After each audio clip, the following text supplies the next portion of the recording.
Thoreau's stories from his Maine Woods book. And all the while, I wondered if he would approve. And finally, at the end of it, I figured, yeah, he would. He was a nice guy. He was cool. And he loved guitar music, and he loved music. He said music made him fearless.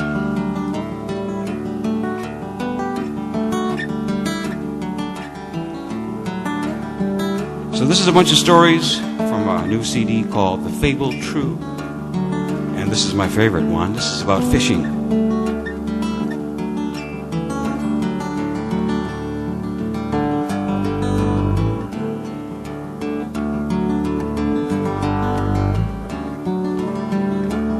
We had been told by McCausland that we should here find trout enough.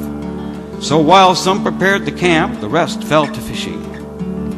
Seizing the birch poles which some party of Indians or white hunters had left on the shore, and baiting our hooks with pork and with trout as soon as they were caught, we cast our lines into the mouth of the Abol Jacknageesic,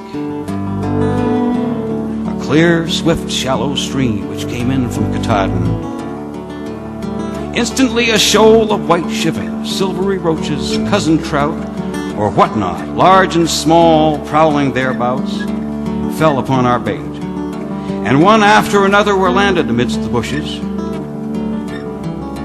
Anon, their cousins, the true trout, took their turn, and alternately the speckled trout and the silvery roaches swallowed the bait as fast as we could throw in, and the finest specimens of both that I have ever seen, the largest one weighing 3 pounds, were heaved upon the shore. Though at first in vain to wriggle down into the water again, for we stood in the boat. For soon we learned to remedy this evil. For one who had lost his hook stood on the shore to catch them as they fell in a perfect shower around him.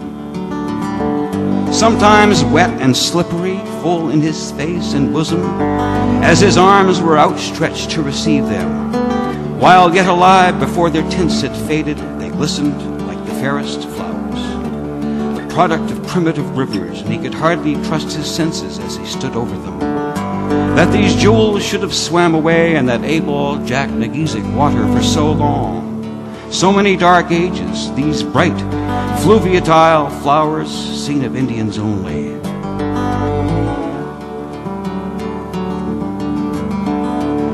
I could understand better for this the truth of mythology, the fables of Proteus and all those beautiful sea monsters.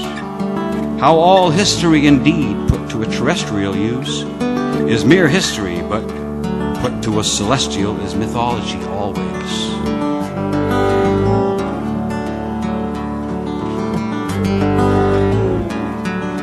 In the night I dreamed of trout fishing, and when at length I awoke, it seemed a fable that this painted fish had swam there so near my couch and rose to our hooks the last evening, and I doubted if I had not dreamed at all. So I rose before dawn to test its truth while my companions were still sleeping. There stood Katahdin, with distinct and cloudless outline in the moonlight, and the rippling of the rapids was the only sound to break the stillness. Standing on the shore, I once more cast my line into the stream and found the dream to be real and the fable true. The speckled trout and silvery roach, like flying fish, sped swiftly through the moonlight air, describing bright arcs on the dark side of Katahdin, until moonlight, now fading into daylight, brought satiety to my mind and the minds of my companions who had joined me.